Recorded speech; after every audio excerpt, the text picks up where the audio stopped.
মানে শুধু গুলি আর গ্রেনেড না।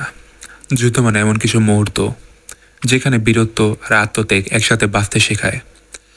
আজকের মুভি ডেক 2 কিংবা দ্য মাউন্টেন 2, যেখানে আপনি পেয়ে যাবেন সাহসিকতার নতুন সংজ্ঞা। আর হ্যাঁ, কিছু হাসির মুহূর্তও আছে যেগুলো আপনাকে একদম গামছা দিয়ে চোখ মোছার মতো অবস্থা বানিয়ে দেবে। এই মুভিতে 7জন সৈন্য আইএসএসের হাত থেকে এক মেয়েকে বাঁচাতে গিয়ে 200 জন সশস্ত্র সন্ত্রাসীর মুখোমুখি হয়। না, এটা কোনো গেমের কাহিনী না যে ওকে আমি একাই সবার সাথে লড়াই করলাম আর 25টা কিল দিলাম। এই মুভির মাধ্যমে দেখানো হয়েছে কিভাবে মাত্র কিছু রাউন্ড গুলি দিয়ে এরা অসীম সাহসিকতার সাথে নিজেদের কাজটি সম্পন্ন করে। তাহলে বসে পড়ো আর উপভোগ করে এই অসাধারণ তুর্কি মুভির এক্সপ্লেনেশন। আশা করি পুরো মুভিটি দেখার পর তোমরা অভিভূত হবে। আর নতুন হলে চ্যানেলটা সাবস্ক্রাইব করবে এবং ভিডিওটি ভালো লাগলে লাইক করতে ভুলবে না। মুভি শুরুতে আমরা দেখতে পাই একজন মেয়েকে আইএসএস এর হাতে বন্দি রাখা হয়েছে। এই মেয়েটি খুব শীঘ্রই শিরোচ্ছেদ হবে, আর সেই সময় তাকে শেষবারের মতো একটি কাগজ পড়তে বলা হয়। কিন্তু মেয়েটি দৃঢ়তার সঙ্গে কাগজটি পড়তে অস্বীকার করে। সে বলেই বসে, তোমরা আমাকে মেরে ফেলো, তবুও আমি তোমাদের কথার মতো কিছুই করব না। এই দেশের মধ্যে সত্যিকারের সাহস আর আত্মবিশ্বাসের মূর্ত প্রতীক রয়েছে। এদিকে আমাদের সৈন্যরা একে একে জঙ্গিদের মোকাবিলা করতে থাকে। তারা শুধু শারীরিক শক্তি নয়, তাদের আত্মবিশ্বাস আর সহযোগিতার মাধ্যমে পুরো পরিস্থিতি পাল্টে দেয়। রাস্তার পাশ দিয়ে কিছু লোক হেঁটে যাচ্ছিল। দেখে মনে হচ্ছিল তারা সাধারণ যাত্রী, কিন্তু একদমই না। এরা ছিল তুরস্কের বিশেষ এলিট ফোর্স। তাদের মিশন ছিল একেবারে স্পেশাল, মেয়েটিকে আইএসএস এর হাত থেকে মুক্তি দেওয়া। একজন অফিসার দূর থেকে স্নাইপারের কাছে বাতাসের গতি আর টার্গেটের অবস্থান জানিয়ে দেয়। স্নাইপার তার লক্ষ্য ঠিক করে, আর মেয়েটি ঠিক তখনই শিরোচ্ছেদ হতে যাচ্ছিল। সেই মুহূর্তে পুরো এলিট ফোর্স প্রস্তুত হয় এবং তাদের উপর ঝাঁপিয়ে পড়ে। প্রথমে স্নাইপার তার অসাধারণ দক্ষতায় প্রধান নেতাকে এক সোজা হেডশট দিয়ে মাটিতে নামিয়ে দেয়। এরপর চারপাশ থেকে সবাই একযোগে আক্রমণ করে। কয়েক সেকেন্ডের মধ্যেই তারা সব সন্ত্রাসীকে পরাস্ত করে দেয়। এবার তোমাদের বলি বিশেষ দলটিকে এবং কেন তারা মেয়েটিকে উদ্ধার করতে এসেছে। এই তুর্কি এলিট ফোর্সের নাম স্ট্রম ব্রিঙ্গার্স। তাদের টিমে মোট 7জন সৈন্য রয়েছে, আর তাদের মধ্যে রয়েছে কর্নেল ভেসেল, যিনি টিম লিডার এবং অপারেশন প্রধান। গত 20 বছরে তিনি অসংখ্য রেস্কিউ অপারেশন সফলভাবে সম্পন্ন করেছেন এবং বহু মানুষের জীবন রক্ষা করেছেন। তিনি সেই মাস্টার সার্জেন্ট মোস্তফা, যিনি কর্নেল ভেসেলের খুবই প্রিয় এবং ঘনিষ্ঠ সঙ্গী।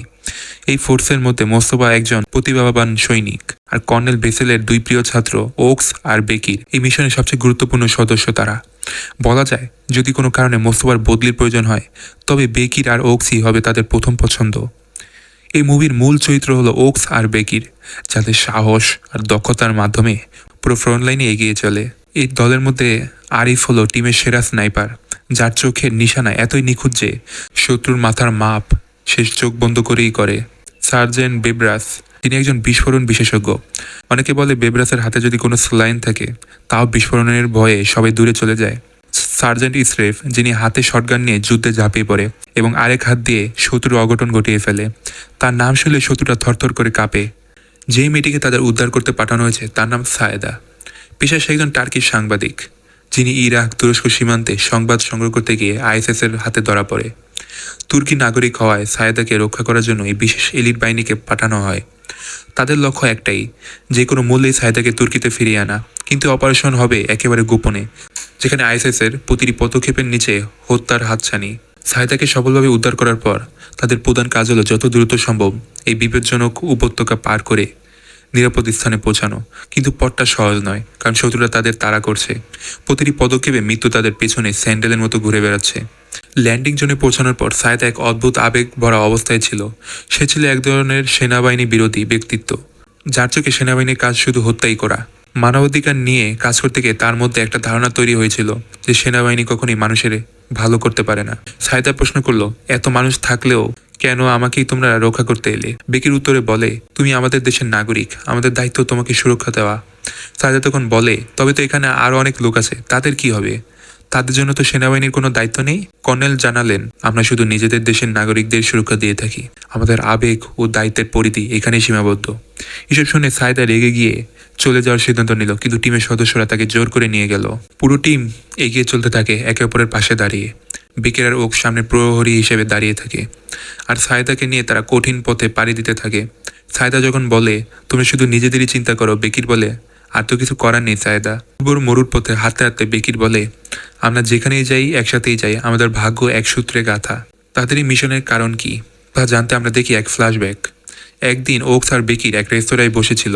খাবার খেতে খেতে ওকস বলে, কমান্ডার কারিম আমাদের বাঁচাতে গিয়ে নিজের জীবন দিলেন, আমাদের উচিত তার মতো প্রাণপণ চেষ্টা করা, তুর্কিবাসীর জন্য কিছু করা।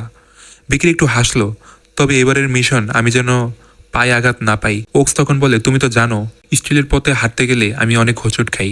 ওকস বলল, তুমি তো ঠিকই বলেছ, কিন্তু তুমি তো নন কমিশন অফিসার ছিলে, এখন কি স্পেশাল ফোর্সে যোগ দিতে চাও?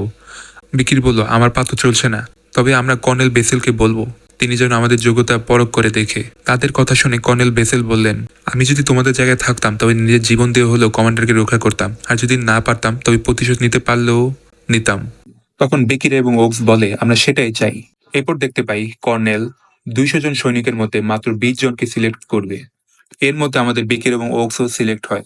কর্নেল বেসেল তাদের সবাইকে উদ্দেশ্য করে বলে, তোমরা যদি কেউ এখানে নাম কামানোর জন্য কিংবা পরিচিত হওয়ার জন্য আসো, তবে এই জায়গা তোমাদের জন্য নয়। এখানে তোমরা ততদিন থাকবে যতদিন তোমরা শেষ নিঃশ্বাস ত্যাগ না করো।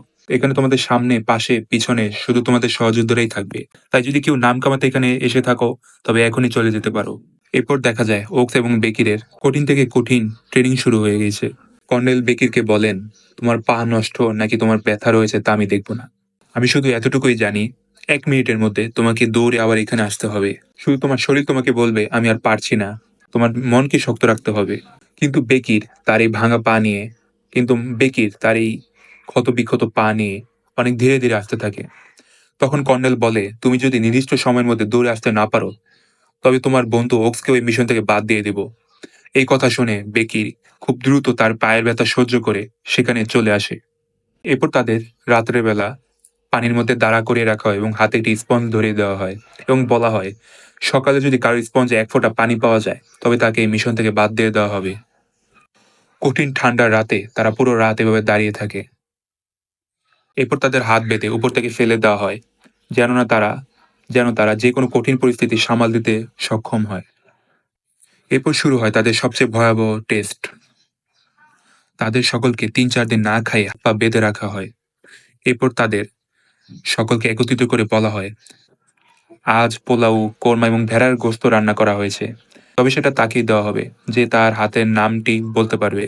এরপর কর্নেল তাদের পানি এবং তোয়ালে দিয়ে 3rd ডিগ্রি টর্চার করতে থাকে। মূলত এই টর্চারটা দেখতে যতটা সহজ মনে হয়, আসলে এটা খুবই মারাত্মক। টর্চারের সময় যখন বেকারের পালা আসে, তখন সে বলে, স্যার আমি কিন্তু আপনাকে অভিশাপ দেব। এই কথা শুনে সেই অফিসার বেকেরকে আরো বেশি টর্চার করে। শেষে বেকের সহ্য করতে পারে না এবং সে গান গাইতে শুরু করে। যখন ওকসের পালা আসে, চুপচাপ সেই টর্চার সহ্য করতে থাকে। তখন এটা থেকে কর্নেল বেসেল বলে, আমরা একটা রত্ন পেয়েছি, এই ছেলেটা খুব বড় হবে, এই ছেলেটা কখনোই শত্রুর সামনে তার মুখ খুলবে না। আমরা একটা ডায়মন্ড পেয়েছি আমাদের এই টিমে। এরপর মুভির বর্তমানে ফিরে আসা যাক। তাদের এই দলটি মরুভূমিতে এক জায়গায় অনেকগুলো তরতাজা লাশ দেখতে পায়। এই লাশগুলো দেখে মনে হচ্ছিল কিছুক্ষণ আগে এদেরকে হত্যা করা হয়েছে। তখন সায়েদা এসব দেখে খুব ভেঙে পড়ে এবং সেইগুলোর ছবি তুলে নেয়। তখন আরিফ বলে, আইএসএস এর একটি দল এদিকে আসছে। এটা শুনে কর্নেল ভেসেল তার ট্যাঙ্ক বহরকে জানিয়ে দেয় সে আইএসএস এর লোকেশন। এরপর তারা একটি ফেক রেডিও সিগন্যাল রেখে সেখান থেকে দূরে দাঁড়িয়ে থাকে। যখনই আইএসএস এর সৈন্যরা কাছে আসে, তখন সে তার টিমকে সিগন্যাল দেয় এবং 3টি ট্যাঙ্ক থেকে বৃষ্টির মতো গোলাবর্ষণ করা হয় এবং সে আইএসএস এর বাহিনী সেখানেই ধ্বংস হয়ে যায়। কিন্তু তারপরে সেখানে আরো 2 জন সন্ত্রাসী বেঁচে ছিল। তাই আরিফ তার স্নাইপার দিয়ে সেখানে একজনের মাথা উড়িয়ে দেয় এবং অন্যজনকে বডি শট দিয়ে তাকে মাটিতে মিশিয়ে দেয়। এর পরের দিন সকালবেলা ওকস সাইদাকে গান চালানো শেখায়, কেননা এখানে সবারই সবাইকে প্রয়োজন। সাইদা জিজ্ঞেস করে, যখন তোমরা কাউকে মারো তখন কেমন ফিল হয়? তখন ওকস বলে, এটা কোনো ফিলের ব্যাপার না, এটা মনের মধ্যে এক ধরনের দাগ কাটে। এরপর তারা একটা পাহাড়ের সামনে গেলে সেখানে দূরবীন দিয়ে কর্নেল দেখতে পায় কতগুলো জঙ্গি একটি মেয়েকে বেঁধে রেখেছে। এছাড়া একটি বাচ্চা মেয়ে সেখানে অজ্ঞান হয়ে পড়েছিল। কিন্তু তাদের রেস্কিউ করার মিশন তাদের নয়। কিন্তু এসব দৃশ্য দেখে তারা সিদ্ধান্ত নেয় তারা এসব জঞ্জাল পরিষ্কার না করে সামনে এগোবে না। ততক্ষণে আরিফ তার স্নাইপার দ্বারা সন্ত্রাসীদের তাক করে রাখে এবং অন্যরা ঘাসের মধ্য দিয়ে সামনে আগাতে থাকে। মেয়েটির গায়ে তখন সন্ত্রাসীরা পেট্রোল ঢালতে থাকে আগুন ধরানোর জন্য। তখন কর্নেল ফায়ারের নির্দেশ দিলে আরিফ স্নাইপারের মাধ্যমে সেই সন্ত্রাসীর মাথা ফুটো করে দেয় এবং কিছু বোঝার আগেই তার টিম পুরো সন্ত্রাসীদের উপর ঝাঁপিয়ে পড়ে এবং টপাটপ সকলকে মারতে থাকে এবং কর্নেল ও তার দল সামনে আগাতে থাকে। কিন্তু হঠাৎ একটি স্নাইপারের শট এসে লাগে বেইবারের হাতে। তখন ও চিৎকার করে বলে, সাবধান থাকো, সামনে স্নাইপার। আরিফ তখন তার স্নাইপার দ্বারা সেই সন্ত্রাসী স্নাইপারকে খুঁজতে থাকে। কিছুক্ষণ পর সে তাকে খুঁজে পায়, কিন্তু যখন সে বুঝতে পারে সন্ত্রাসী তাকে গুলি করতে যাচ্ছে, তখনই সে সাইদাকে ধাক্কা দিয়ে সরিয়ে দেয় এরপর সে সন্ত্রাসীকে তাক করে ফায়ার করে, এতে সন্ত্রাসীর চোখ পুরো ফুটো হয়ে যায়। এরপর তারা সেই মেয়েটিকে রেস্কিউ করার জন্য সেখানে চলে যায়। মেয়েটি তাদের দেখে অনেক ভয় পায়, কিন্তু যখন মেয়েটি তাদের আর্মি ব্যাচ দেখতে পায় তখন সে কান্নায় ভেঙে পড়ে এবং তাকে জড়িয়ে আল্লাহর কাছে শুকরিয়া আদায় করে আমিন আমিন বলে। এটি দেখে কর্নেলের তার মেয়ের কথা মনে পড়ে। যখন তার মেয়ে মারা যায় তখন তার জানা যায় সবাই আমিন আমিন বলছিল। কর্নেল এই মেয়েটির মধ্যে তার নিজের মেয়েকে দেখতে পায়। তখন তারা একটি অর্ধমৃত লোকের কাছে আসে এবং সেই লোকটি তখনও বেঁচে ছিল। তখন লোকটি বলে সে জারাওয়ানি মিলিটারি ফোর্সের লোক। তারা ছিল মাত্র 80 জন, কিন্তু তারা এই সন্ত্রাসীদের সাথে পেরে ওঠে না। তখন কর্নেল তার ব্যথা কমানোর জন্য তাকে কিছু মারফিন দেয়, কিন্তু লোকটি মারফিন ফেরত দিয়ে বলে আমি আর ব্যথা সহ্য করতে পারছি না, আপনি দয়া করে আল্লাহর রাস্তায় আমাকে কোরবানি করুন এবং আমার মৃত্যুর কষ্টকে কমিয়ে দিন। এই কথা শুনে কর্নেল তাকে শ্যুট করে, তাকে সেখানেই শ্যুট করে। এভাবেই একটি নির্মমতার মধ্য দিয়ে সেই দলটি সামনে এগোতে থাকে। এরপর তারা চলে যায় ল্যান্ডিং পয়েন্টের কাছে, অর্থাৎ যেখানে হেলিকপ্টার ল্যান্ড করবে। এরপর তারা সামনে একটি গ্রামের কাছে চলে যায় যেখানে মাত্র 30টি পরিবার থাকে। গ্রামটি নিরাপদ কিনা তা দেখার জন্য তারা খুব সাবধানে গ্রামে প্রবেশ করে।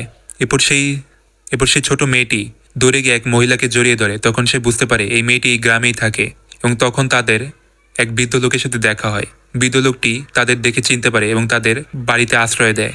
তারা জানতে পারে সেই গ্রামে মাত্র একজনই লোক আছে যে আর্মিতে কাজ করত, কিন্তু মারাত্মক আহত হওয়ার কারণে সে এখন বেড রেস্টে আছে এবং তার নাম হলো বোরান।